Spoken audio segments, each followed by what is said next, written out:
Hello guys and welcome back to our YouTube channel virtual library. यहाँ पे हमने economics की सीरीज स्टार्ट किया, तो एक लेक्चर हमने खत्म किया। अब दूसरे लेक्चर पे आते हैं। दूसरे लेक्चर का हमारा टॉपिक रहेगा नेशनल इनकम। मतलब हम इस लेक्चर में अच्छे से डिस्कस करेंगे about the national income. National income start करने से पहले मैं आपको बताऊं कि जिसने पहले इकोनॉमिक्स पढ़ रखा है, कुछ हद तक कोई इन्फॉर्मेशन पता है उनको, मैं उनको ये बताना चाहूंगा कि मैं अभी जीडीपी, जीएनपी, एनडीपी, एनएनपी वगैरह ये सब कैलकुलेट नहीं कर रहा हूँ। अभी मैं खाली नेशनल इनकम की बात कर रहा हूँ। आप कंफ्यूज नहीं होइएगा, ठीक है। और जो इकोनॉमिक्स अभी स्टार्ट कर रहे हैं पढ़ना, उनके लिए बेटर है, ठीक है, क्योंकि मैं चीज़ों को आपको अच्छी तरह से समझाने वाला हूँ। नेशनल इनकम मैं बता रहा हूँ हार्डली 3 मिनट का टॉपिक है, लेकिन मैं इसको 10 to 15 मिनट दूंगा। क्यों? क्योंकि आपको मुझे रूट लेवल से समझाना है पूरा अच्छे से, ठीक है ना। देखो नेशनल इनकम क्या होता है। अगर मैं मान के चलूं, मैंने ये पहले ही एक थोड़ा सा लेक्चर बनाया था, लेकिन उसमें एक गलती होगी जिसकी वजह से मुझे नया लेक्चर बनाना पड़ा, तभी ये लिख के रखा है। अब मैं आपको दिखाऊंगा। मान के चलो मेरे पास दो बंदे हैं। दो बंदों की मैं बात करता हूँ, ए एंड बी। ए की सैलरी है, ए की मंथ ईयरली इनकम 10,000 रुपीज है, और बी की ईयरली इनकम 60,000 रुपीज है, ठीक है। जिस तरह ए एंड बी की इनकम है, इसी तरह दो नेशंस की इनकम होती है। लाइक इंडिया एंड चाइना अगर मैं बताऊंगा, इनकी भी इनकम है। इंडिया की भी एक ईयरली इनकम है, चाइना की भी एक ईयरली इनकम है। अभी ईयरली इनकम आती कहां से है, वो सेकेंडरी टॉपिक है, ठीक है, कंट्रीज की। अब मान के चलो ये ए है, इसकी 10,000 है, बी है, इसकी 60,000 है, ठीक है। अब मसला क्या बनता है। अब ये जो 60,000 है ना, यहां पे मैं बात कर रहा हूं फाइनेंशियल ईयर, एक ईयर में। इधर पे एक मेजर कंसेप्ट है कि ए एंड बी की ईयरली इनकम 10,000 और 60,000 रेस्पेक्टिवली है। लेकिन अगर मैं बात करूं कब से कब तक, जनवरी टू दिसंबर, ठीक है। जैन टू डेस इनकी ये ना ईयरली इनकम है इतनी। लेकिन अगर मैं उधरी नेशंस की बात करूंगा, अगर मैं इकोनॉमिक्स की बात करूंगा, इनकी ईयरली इनकम जो भी है, वट एवर इट इज, ये एक फाइनेंशियल ईयर में होती है। और ये फाइनेंशियल ईयर होता क्या है, ये स्टार्ट होता है फ्रॉम अप्रैल 1 to 31 मार्च। अगर आप गिन के चलो, ये 12 मंथ्स आएंगे आपको, ठीक है। जैसे अप्रैल, मई, जून, जुलाई, अगस्त, सितंबर, अक्टूबर, नवंबर, दिसंबर, जनवरी, फरवरी, मार्च, ठीक है। ये आ रहे हैं हमारे 12 मंथ्स, और ये एक साल बनाते हैं। उस साल को हम बोलते हैं फाइनेंशियल ईयर, ठीक है। तो क्या होता है, देखो, अगर मैं इधर पे ए एंड बी की सैलरी मैंने इधर पे लिखी, अगर मैं 60,000 इधर पे बात कर रहा हूँ, ये 60,000 कहाँ कहाँ से आई अगर मैं बात करूँ। सपोज इसके पास कोई लैंड है, ये कोई रिसोर्स है इसके पास, ये उधर से कमा रहा है, तो उधर से पैसा आ रहा है। लेट इट भी कुछ एक्स रखो वो। और दूसरा इनकम आ रहा है इसको, ये उधर से गवर्नमेंट एम्प्लॉय है, इसकी सैलरी है, इसके वेजेस है, इसके क्या है, वो होता है वाई, ठीक है। ये दो जब हम ऐड करेंगे, वो बनाएगा 60,000 टोटल। हमने तो टोटल में 60,000 लिखा इधर पे। हमने ये नहीं बात की कि लैंड से आ गया, सैलरी से आ गया, और कोई सोर्स था इसका। हमने बस बात की 60,000 की। इसी तरह जब हम बात करते हैं इंडिया की या चाइना की, किसी भी एक कंट्री की बात करते हैं, इसकी नेशनल इनकम की बात करते हैं, वो एक प्रोड्यूस्ड वैल्यू होता है, वो एक एग्रीगेट वैल्यू होता है। कई सारी चीजों का एग्रीगेट वैल्यू होता है। जैसे मैं एक कंट्री की बात करूंगा, इंडिया की बात करूंगा। अगर हमारे कंट्री में मिल्क प्रोड्यूस होता है, इतने केजी, इतने क्विंटल मिल्क प्रोड्यूस होता है हमारा सर। हमारे कंट्री में तो आयरन भी प्रोड्यूस हो रहा है सर, इतने केजी आयरन प्रोड्यूस हो रहा है सर। हमारे कंट्री में तो लैपटॉप फोन्स भी बनते हैं, इतने यूनिट्स फोन्स बनते हैं। अब मैंने यहाँ पे क्या केजी काउंट किया? नहीं सर, मैंने यहाँ पे वैल्यू काउंट की। इस केजी का कितना वैल्यू आया, इसका कितना वैल्यू आया, इसका कितना वैल्यू आया, और ये सारे वैल्यू मिला के मुझे एक अमाउंट बना, जिसको हम बोलते हैं the national income of a country, ठीक है। अब इस नेशनल इनकम में अगर मैं इधर पे आपको समझाऊंगा, अगर फिर से ये पर्सन भी है, इसका तो 60,000 सैलरी था ना, लेकिन इसमें से आप इसको टैक्स भी देना पड़ेगा। ये दो ऐड हो गए थे आपस में, अब इसको टैक्स भी देना पड़ेगा ना। वो टैक्स क्या होगा, इसमें से माइनस। अब जो माइनस होगा वो निकल के आएगा इसकी नेशनल इनकम। ये भी इसकी इनकम है, और जो यहां से वैल्यू निकलेगी वो भी इसकी इनकम है। अब असली इनकम क्या है वो हम आगे अच्छे से देख लेंगे, वही नेशंस की भी होती है। तो यहाँ पे अगर मैं बताऊं कि एग्रीगेट वैल्यू, एग्रीगेट मतलब कि डिफरेंट सोर्सेज से जो जो आते हैं, जो इनकम आती है, वो एग्रीगेट बनाता है। तो aggregate value of goods and services. Goods मैंने आपको पिछले वीडियो में बताया कि गुड्स क्या है, सर्विसेज क्या है। Produced in a financial year. एक फाइनेंशियल ईयर मतलब अप्रैल टू मार्च कितना प्रोड्यूस करती है एक कंट्री, कितना इनकम जनरेट करती है, उस इनकम को उस कंट्री का नेशनल इनकम बोला जाता है। अब मैंने अभी यहाँ पे बात की एग्रीगेट्स की, ठीक है ना।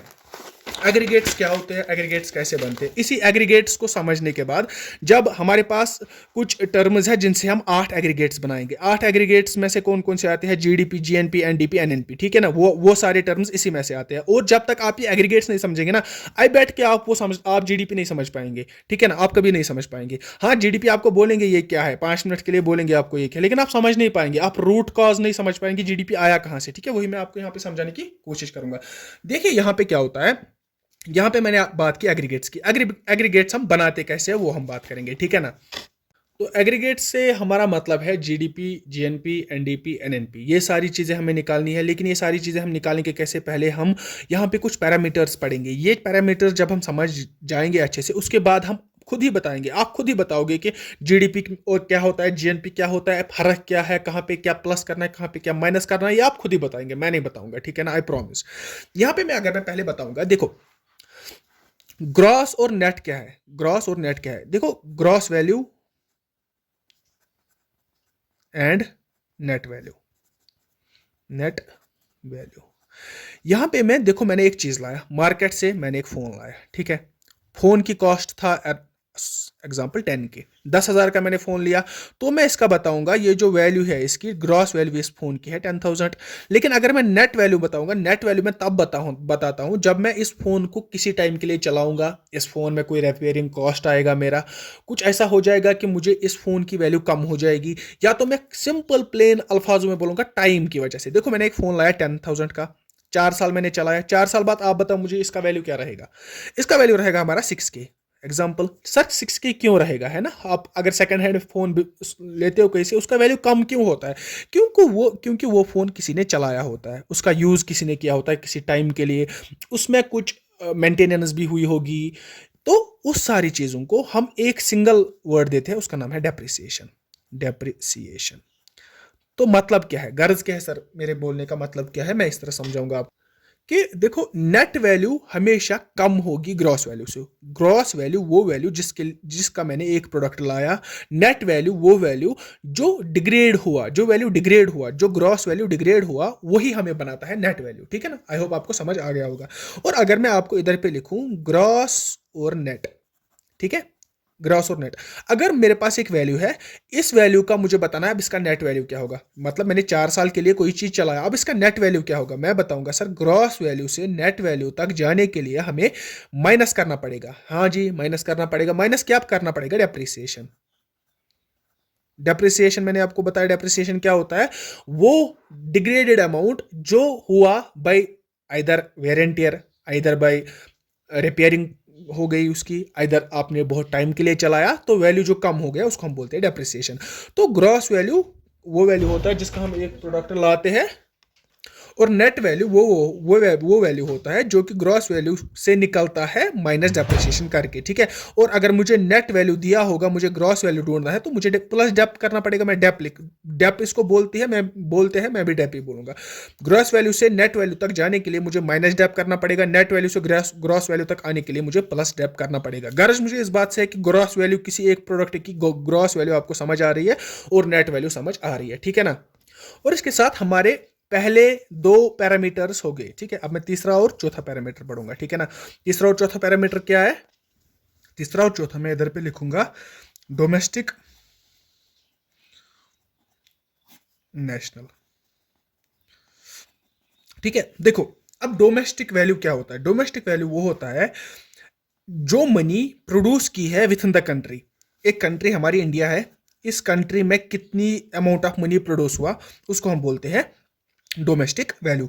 मैं लिखूंगा money produced in the domestic boundaries, ये लिखा है नोटों पे, ठीक है ना, ऑफ ए कंट्री। ये हमारी डोमेस्टिक वैल्यू। डोमेस्टिक वैल्यू किसी चीज का, या डोमेस्टिक वैल्यू, देखो अगर मैं नेशनल इनकम की बात करता हूं ना, उसमें डोमेस्टिक वैल्यू भी एडेड है, उसमें नेशनल वैल्यू भी एडेड है। तभी मुझे पढ़ना है पहले कि डोमेस्टिक वैल्यू होता क्या है, नेशनल वैल्यू होता क्या है। डोमेस्टिक वैल्यू वो वैल्यू होता है जो एक कंट्री में कोई चीज बना रहा है, हम लैपटॉप्स बना रहे हैं, इससे हमें कितना फायदा मिलता है, कितना इनकम हम जनरेट कर पाते हैं, उस इनकम को हम बोलते हैं, उस वैल्यू को हम बोलते हैं डोमेस्टिक वैल्यू। और अगर हम नेशनल वैल्यू की बात करेंगे, नेशनल वैल्यू वो वैल्यू होता है, एक तो इसमें आता है, देखो नेशनल वैल्यू में एक तो डोमेस्टिक, नेशनल मतलब वो लोग जो एक पर्टिकुलर नेशन से बिलोंग करते हैं, वो जो इनकम जनरेट करते हैं, ठीक है।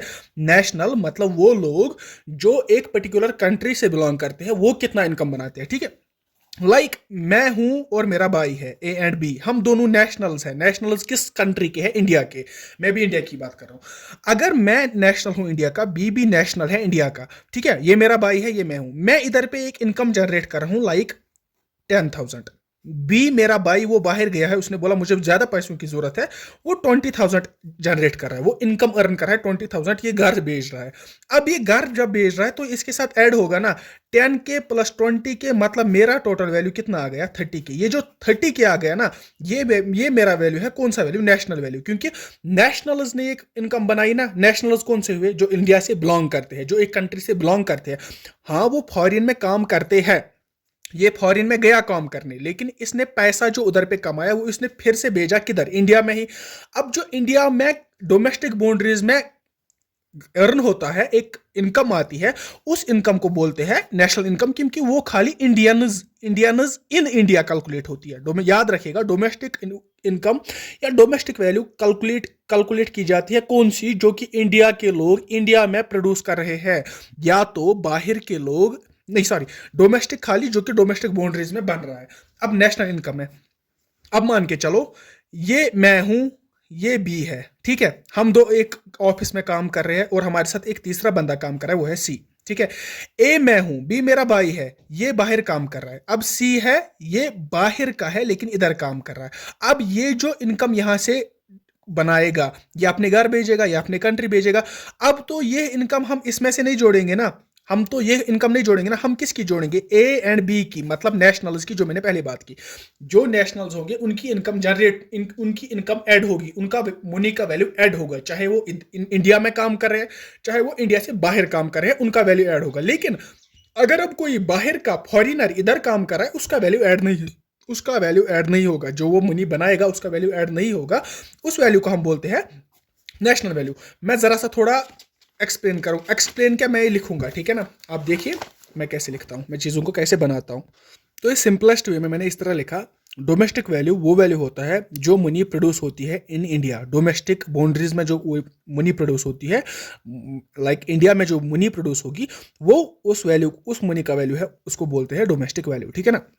अब नेशनल वैल्यू क्या होता है, एक तो money produced with in the country, ये तो आएगा ही आएगा। दूसरा क्या है, net factor income from abroad, NFIA, ठीक है, ये याद रखना, ये बहुत जरूरी है। अब ये है क्या, एक तो मैंने कंट्री में अपनी इनकम कितनी बनाई, और दूसरा मुझे बाहर से कितनी इनकम आ रही है। ये कंट्री है, ये बाहर वाली कंट्री, इससे इसमें कितनी इनकम हो आ रही है, और इसमें अपनी इनकम कितनी है। ये तो एक इनकम जो बाहर से आ रही है, दूसरी इनकम अपनी इनकम कितनी है, ये दोनों को मिला के हम बनाते हैं अपना नेशनल वैल्यू। अब बाहर से कितनी इनकम आ रही है, देखिए बाहर से जो इनकम आ रही है उसको हम बोल रहे हैं NFI, net factor income from abroad. Abroad से कितना पैसा आया, अगर मैं आपको बताऊं अब्रॉड से, तो मैं अब तो मैं ये बात बोलूंगा कि जो फॉरेनर्स इधर काम कर रहे हैं या यहाँ के फॉरेन में काम कर रहे हैं, ये दो एस्पेक्ट्स बनते हैं। मनी यहाँ भी आ रहा है, मनी वहां भी जा रहा है, ठीक है ना, समझ रहे हैं ना। ये इंडिया है मान के चलो, ये USA है, यहाँ से मनी जा रहा है USA में, क्योंकि यहाँ USA के बंदे हैं, वो यहाँ पे जनरेट कर रहे हैं, तो मनी USA भेज रहे हैं। अब USA से कितना अमाउंट इधर आ रहा है, क्योंकि इंडियंस यहाँ पे USA में कमा रहे हैं, वो इंडिया भेज रहे हैं, ये इंडिया है, ये USA है, ठीक है ना। इसको मैं कैसे बताऊंगा, इसको मैं बताऊंगा कि जो इनकम आ रही है, arriving income minus departing income. अब आप बताओ मुझे, एक कंफ्यूजन आपको होना चाहिए जो मैं यहां से बताऊंगा कि सर आपने डिपार्टिंग इनकम को अराइविंग इनकम के साथ माइनस क्यों नहीं किया, आपने पहले अराइविंग इनकम को ही क्यों किया। क्योंकि देखो, जो हमारी इंडिया में ना, हमारा इकोनॉमिकल स्टेटस इस तरह है कि हमारी अब्रॉड की इनकम वहां से आ ज्यादा रही है, मतलब वहां से आ ज्यादा रही, क्योंकि आपको पता होगा कि हमारे इंडिया में ना अनएम्प्लॉयमेंट बहुत है, अनएम्प्लॉयमेंट की वजह से लोग बाहर जाते हैं काम करने के लिए, तो उस वजह से इधर पैसा ज्यादा आता है। अगर आप यहाँ की बात करेंगे, इधर उतने USA के सिटीजन्स नहीं है जो इधर मनी जनरेट कर रहे हैं, नहीं कर रहे हैं ना, कम है, तो तभी ये अमाउंट कम होता है ऑलवेज हमारी इकोनॉमी में, और ये हमारी इकोनॉमी में ये अमाउंट ज्यादा होता है, तभी इस ज्यादा अमाउंट से इस कम अमाउंट को माइनस करते हैं। एग्जांपल मैं दूंगा, यहां से हम 50 के हमारी इनकम आ रही है इंडिया को बाहर से, अब्रॉड से, और 10,000 अब्रॉड जो लोग हैं, फॉरिनर्स जो लोग हैं, वो अब्रॉड भेज रहे हैं। तो अगर मैं इसको टोटल में बताऊं कि टोटल में सर मुझे बताइए ऐड कितना करना है, मुझे नेट फैक्टर इनकम क्या है, नेट फैक्टर इनकम क्या है, वो है 50 के माइनस 10 के, दैट इज 40 के। मुझे 40K प्लस करना है अपनी इनकम को, वो मेरा इनकम है, वो बनेगा मेरा नेशनल वैल्यू। आई होप आपको नेशनल वैल्यू और डोमेस्टिक वैल्यू समझ आ गया होगा। लेकिन एंड करने से पहले मैं आपको बताऊं, अगर मैं आप इस तरह लिखूं डोमेस्टिक वैल्यू और नेशनल वैल्यू, ठीक है ना, डोमेस्टिक वैल्यू से अगर आप नेशनल वैल्यू पे जाओगे, आपको डोमेस्टिक वैल्यू दिया हुआ है, आपको जाना है नेशनल वैल्यू फाइंड आउट करना है, आपको क्या करना पड़ेगा, प्लस NFI करना पड़ेगा। सर क्यों? क्योंकि डोमेस्टिक वैल्यू नेशनल वैल्यू का मतलब क्या है कि एक तो डोमेस्टिक वैल्यू, उसके बाद अब्रॉड से कितना आता है, वो अब्रॉड से जो आएगा वो होता है net factor income from abroad. और अगर आपको अब नेशनल इनकम दी हुई है, नेशनल इनकम कितनी जनरेट हो रही है, उसको उससे अगर आपको डोमेस्टिक इनकम निकालनी होगी, डोमेस्टिक वैल्यू निकालना होगा, तो आपको माइनस करना पड़ेगा NFIA, क्योंकि इसको प्लस करने से ये बना है। अगर मैं इसी को ये माइनस करूं, मुझे तो वापस से वो बनेगा ना, है कि नहीं? आप समझ रहे होंगे आई होप। तो मैं मूव करता हूं नेक्स्ट पे। नेक्स्ट है हमारा पैरामीटर, वो है प्रोडक्ट। प्रोडक्ट हमेशा सेम ही रहता है। प्रोडक्ट के बारे में आपको कुछ, अरे प्रोडक्ट का क्या होगा, प्रोडक्ट बनता है, वो तो प्रोडक्ट ही बनेगा। Product is equal to always product, ये याद रखना, बस ज़्यादा बताना नहीं है इसमें। और उसके बाद है फैक्टर कॉस्ट, ठीक है, फैक्टर कॉस्ट और मार्केट कॉस्ट, ये आपको मैं समझाऊंगा क्या होता है। अब यहाँ पे मैं देखूंगा किसी चीज़ का फैक्टर कॉस्ट क्या होता है और उसी चीज़ का मार्केट कॉस्ट क्या होता है। सपोज मेरे पास एक प्रोडक्ट है, लैपटॉप है, लैपटॉप की बात कर रहा हूँ मैंने एक लैपटॉप बनाया, ये फैक्ट्री में बनाया ना, इसका वैल्यू कितना आ गया फैक्ट्री में, इसका वैल्यू आ गया सर, मुझे लगे इसको अराउंड 20,000 बनाने में। और उसके बाद जब ये मार्केट बेचता हूँ मैं, यहाँ पे मैं 30,000 में बेचता हूँ, है कि नहीं? समझ रहे हैं ना? 20,000 मैंने फैक्ट्री में बनाया, जिसको हम बोलते हैं फैक्ट्री कॉस्ट। कितना खर्चा लगा फैक्ट्री में, उसको बोलते हैं फैक्टर कॉस्ट। और मार्केट में कितने में बेचता हूँ मैं? 30,000 में। ये 10,000 किधर से सर आपने ऐड किए, है कि नहीं? मैं बताता हूँ, देखो सर क्या होता है। फैक्ट्री की अगर हम बात करेंगे, फैक्ट्री का जो कॉस्ट है पहले देखेंगे वो कहां से आएगा, उसको बोलते हैं हम factors of production. Factors of production, sir वो क्या होता है? सर वो ये होता है कि अगर मैंने कोई चीज बनाई, इसके लिए मुझे लैंड लगता है जहां पे मेरी फैक्ट्री है, इसके मुझे लेबर लगता है जो मुझे उधर काम करते हैं, इसके मुझे लगता है कैपिटल मनी लगता है मुझे जो मैंने लोन लिया है बैंक से वगैरह, और उसके मुझे लगता है एंटरप्रेन्योर, ठीक है, जो ये संभालता है, जो ये काम करता है। ये सारी चीजें, इनको तो मुझे वैल्यू देना है ना।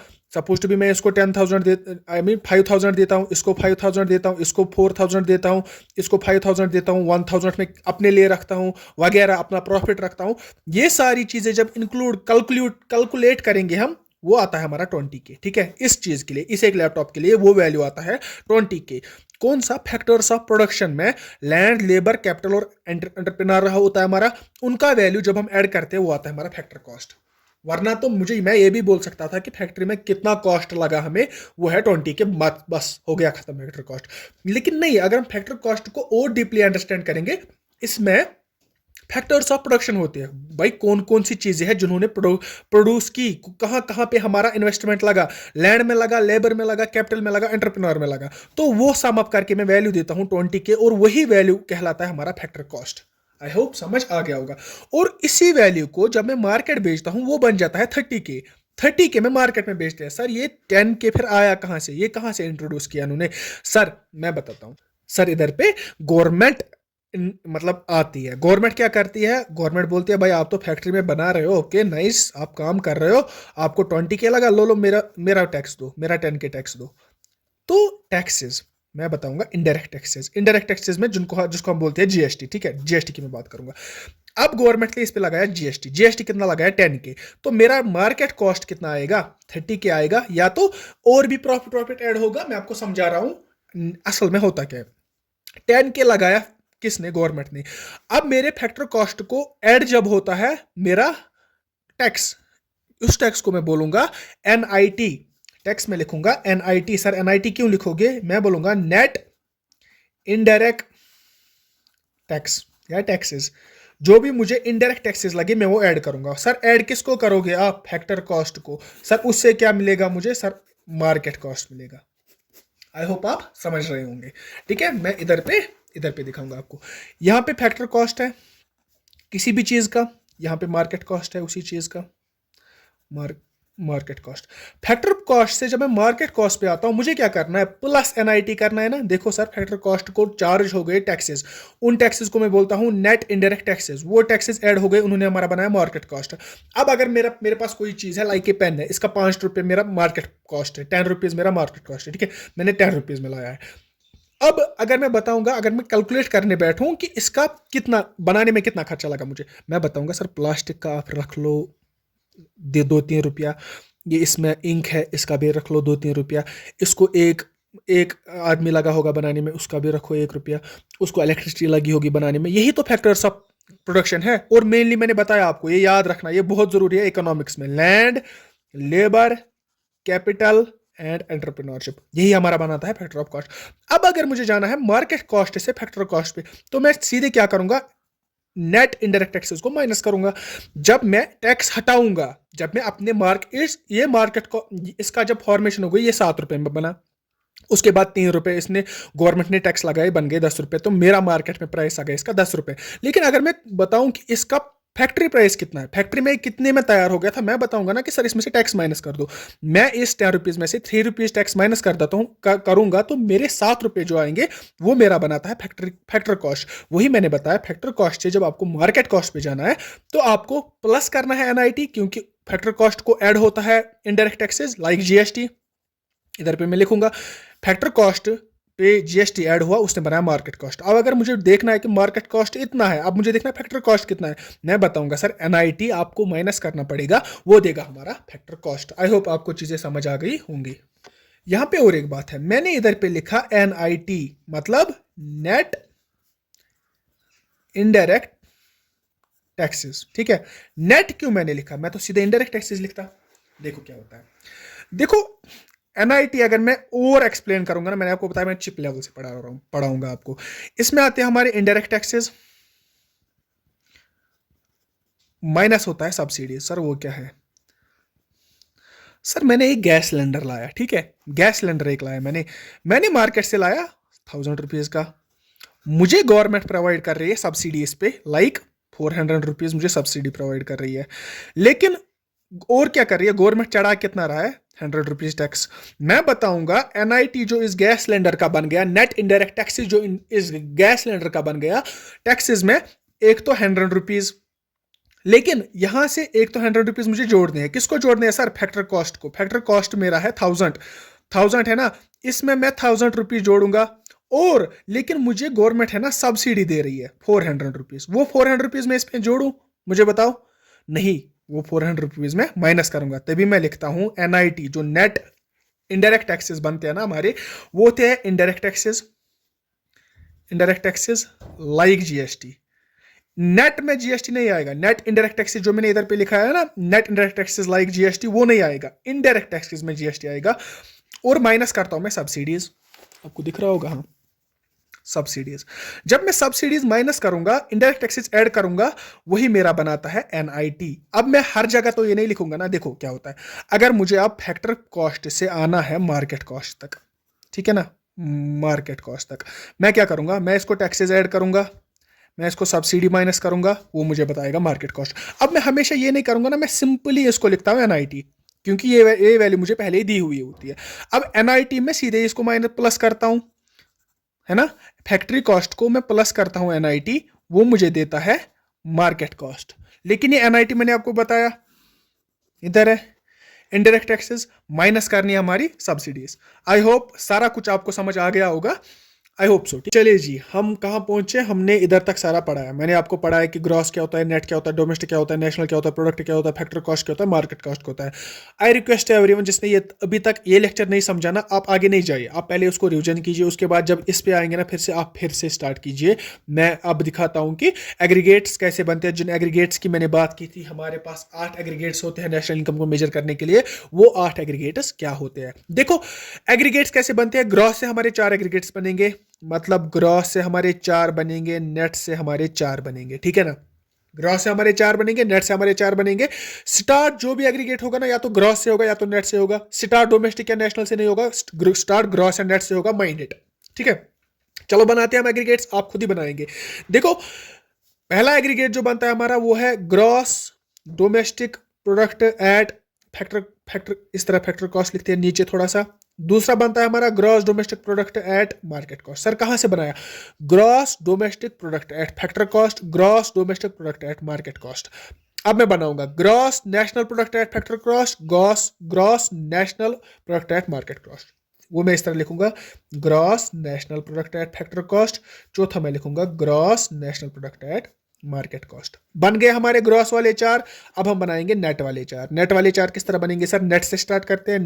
Net domestic product factor cost.